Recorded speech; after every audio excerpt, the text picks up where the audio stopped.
Hi everyone, my name is Melissa van Dijk, and in today's video I want to talk about why changing your diet doesn't actually improve acne.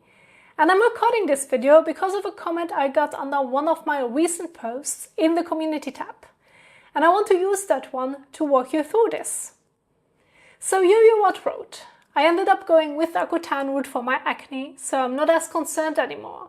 I tried everything, switched my diet for long periods, used retinoids, did all sorts of things, but everything took too much effort for zero results.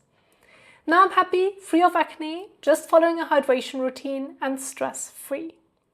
Now personally, I never went down the Accutane route because I actually fixed my acne with diet, so I know this can work. But I also struggled for many years with acne flare-ups, and I'm sure many of you can relate to that. And what usually happens here is that you change what you eat based on what you found online about healthy food, or what foods are supposed to improve your breakouts, based on whatever is popular right now. So you buy those kinds of foods and create your meals around them, and you stick to this for weeks. And after a while it starts to feel like you must be doing something wrong, because it is not working, or at least not in the way you expected. Some pimples go, others come, or the places where they pop up simply change. And then at some point you just have enough. You use salicylic acid, benzoyl peroxide, retinols, or things like adapalene, maybe even tretinoin, or just go straight to medication. And that starts to feel like a relief, because things can start to improve. But the thing is, they do not improve because the problem is solved, but because the symptoms get pushed down a bit, or sometimes even shifted around. So the breakouts lessens, which feels good, but whatever created them in the first place is still there. And honestly, what is easy to miss in all of this is that most of the time you did not actually leave the system that was irritating your skin. Instead, you just moved around inside it without realizing it.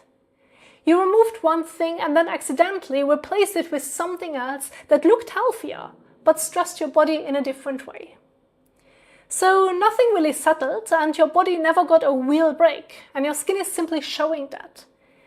It's a bit like using too many skincare products. You stop one that irritates your skin, but then you add another one, so your skin never truly gets a moment to recover.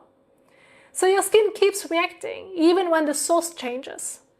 And just to give you an example, let's say you notice that milk or cheese makes your skin worse. So you stop eating dairy and your skin looks a bit better. So you think, okay, that was it. But then you replace milk with oat milk, almond milk, or any other plant-based alternative.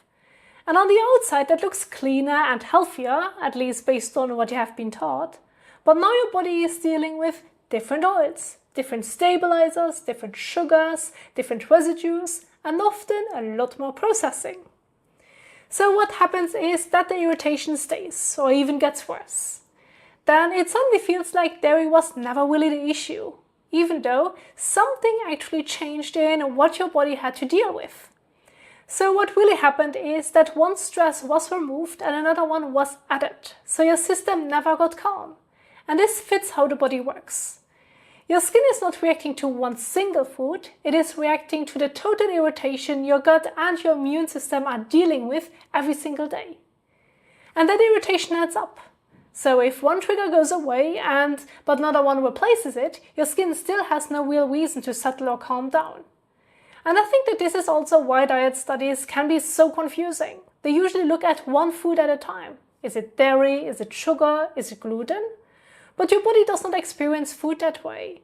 It experiences everything together all at once. So you can remove one food and then replace it with something else. And on paper it looks fine. But your skin still feels inflamed. This is why so many of you feel stuck after trying to eat healthier. The real question was never whether one food is bad. The real question is whether the total pressure on your body actually went down. And in most diet changes, that does not really happen. So nothing really changes, and that is why your skin does not improve. And lastly, I want to say something about my own food video, where I shared the meals that helped clear my skin. When I look back at it now, I think what really happened is that I accidentally built a way of eating that is gentle on the gut and very low in inflammatory load. And I did that by slowly adding and removing foods over more than 15 months of testing. Not because it was trendy and not because it was marketed as healthy, but because it removed things that constantly irritated my body. Those meals are simple, easy to digest, and low in inflammatory stress. And I think that this kind of environment is exactly what skin needs in order to calm down. So if you have changed your diet and your skin is still breaking out, that does not mean food is irrelevant. It just means your system has not really had the chance to settle yet, and your skin is still showing you that. Thank you so much for watching, and I will see you in the next one. Bye!